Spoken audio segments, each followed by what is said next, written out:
Before calculating valuation of goodwill कुछ concept हमारा clear होने ज़रूरी है। तो फर्स्ट हम लोग देखते हैं that is future maintainable profit. What is future maintainable profit, यानी फ्यूचर में हमें कितने प्रॉफिट की जरूरत, कितना प्रॉफिट मिलेगा या कितने प्रॉफिट आएगा वो हमें देखना है। सो उसमें भी हमें फ्यूचर मेंटेनेबल प्रॉफिट कैलकुलेट करने के लिए सबसे पहले हमें मालूम होना है कि एवरेज प्रॉफिट करना है कि एवरेज प्रॉफिट क्या होता है। एवरेज प्रॉफिट हमने ऑलरेडी देखा है, राइट। एवरेज प्रॉफिट हमने कैसे देखा है, तो एवरेज प्रॉफिट का फॉर्मूला आपने ऑलरेडी सीखा हुआ है। एवरेज प्रॉफिट मतलब क्या, जितना दिया है आपको, जितना प्रॉफिट दिया है सिंपली उस प्रॉफिट का टोटल करना है और कितने ईयर्स का दिया है divided by number of years करना है, that will be the average profit. But अभी आप थोड़े बड़े हो गए हो तो हमें दो तरीके से देखना है एवरेज प्रॉफिट में। पहला है simple average profit. Today we are going to see the formulas. Simple average profit. Now see the what is the formula for simple average profit. Just check the formula of simple average profit. हम लोग देख रहे हैं अभी simple average profit equal to total profit divided by number of years. Total profit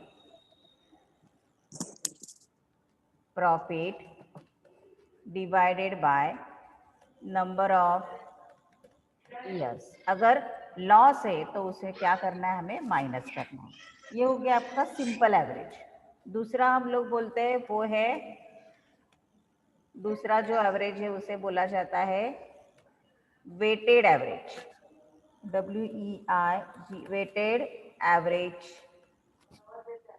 weighted average profit equal to, ये हमने देखा simple average profit.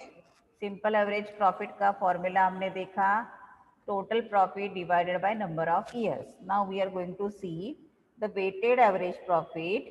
Weighted average profit का फॉर्मूला आएगा आपका अभी, let me insert the formula. Weighted average profit equal to total weighted profit, total weighted profit divided by, yeah, you may call this as total weighted profit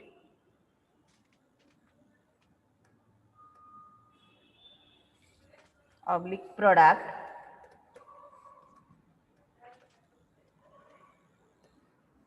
whole divided by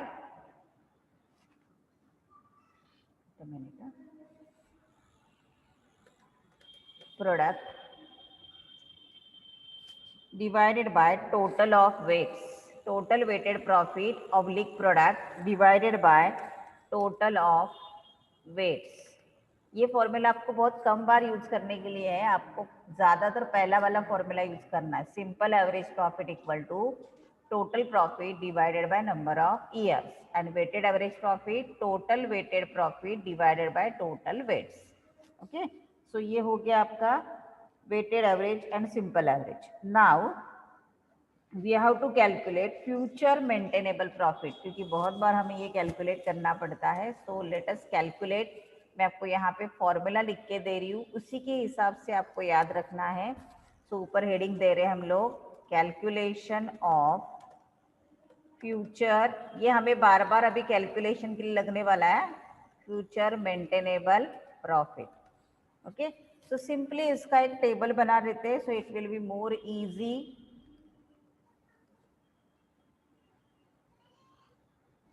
particulars amount rupees, ये हमने table बना दिया उसका। फिर आपको starting point will be, your starting point will be average profit, always your starting point will be average profit. Add expenses and losses, ये as it is by head करना है आपको। Expenses and losses incurred so far but not likely to be incurred in future, मैं explain कर रही हूँ, पहले आप मेरे साथ पॉसिबल है तो लिखो, not likely to be incurred in future, okay, यानी हमारा स्टार्टिंग पॉइंट होगा एवरेज प्रॉफिट, ओके, साथ साथ एक्सप्लेन कर रही हूँ मैं आपको, okay, our starting point will be, voice जरा आप बंद कर लो, वहां पे किसी का वॉइस ऑन है please, okay, so average profit हमारे दिया है, add expenses and losses incurred so far but not likely to be incurred in future, यानी फ्यूचर में कुछ एक्सपेंसेस हमारे कम हो गए, इसका मतलब एक्सपेंसेस कम होगा तो हमारा प्रॉफिट बढ़ेगा, इसलिए उसको ऐड किया, ओके, और कोई फ्यूचर में इनकम बढ़ रहा है तो उसे ऐड करेंगे, जैसे फॉर एग्जांपल अभी मैं ऑटो से कॉलेज, अभी आप लोग ऑटो से कॉलेज आते हो, फ्यूचर में आपका फ्रेंड आपको बाइक पे छोड़ रहा है और आपसे कोई भी पैसा नहीं ले रहा है, तो आपका वो खर्चा बचेगा ना, इन शॉर्ट आपका प्रॉफिट बढ़ेगा, इसलिए इन सच केस अगर ऐसे कुछ दिया है कि वो एक्सपेंसेस फ्यूचर में करने की जरूरत नहीं है, तो आपको क्या करना पड़ेगा, वो एक्सपेंसेस ऐड करके दिखाना पड़ेगा।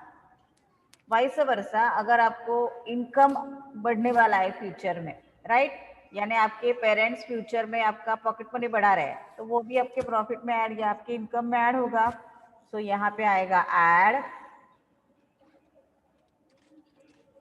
Income, incomes and gains, add incomes and gains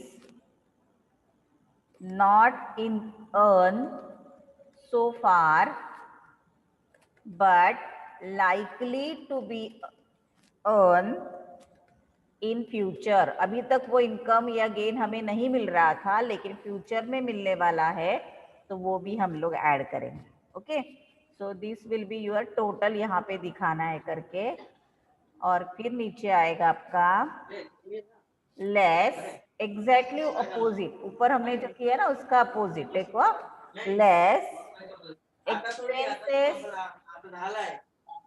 and losses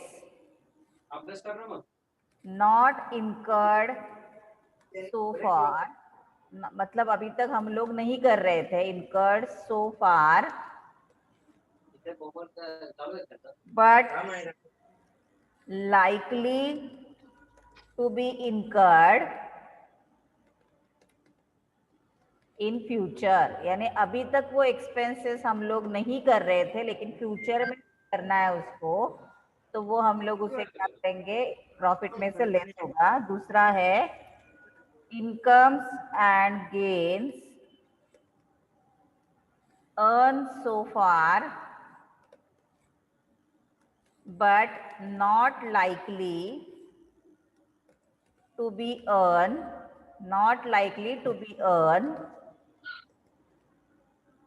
in future, यानी पहले हमें वो इनकम मिलता था लेकिन अभी वो इनकम हमें नहीं मिलने वाला है, इसका मतलब हमारा प्रॉफिट क्या हो जाएगा, कम हो जाएगा, राइट, तो ये दोनों आपको क्या करना है, इस टोटल में से लेस करना है, लेस है इसलिए मैंने उसको ऐसे ब्रैकेट में डाला, तो आपको इनर कॉलम की जरूरत नहीं है, आपको चाहिए तो लेस का जो आइटम है वो आप इनर कॉलम में डाल सकते थे, अभी मुझे यहाँ पे जरूरत नहीं लग रही है तो I can remove that column, okay, so ये दोनों लेस किया तो जो बचेगा उसे आप बोलोगे future maintainable profit, this will be your future maintainable profit, ये आपको गुडविल के वैल्यूएशन के लिए बार बार लगने वाला है, so be careful about it, okay, क्या किया हमने, एवरेज प्रॉफिट में जो एक्सपेंसेस कम होने वाला है फ्यूचर में उसको ऐड किया, और इनकम बढ़ने वाला है तो उसको ऐड किया,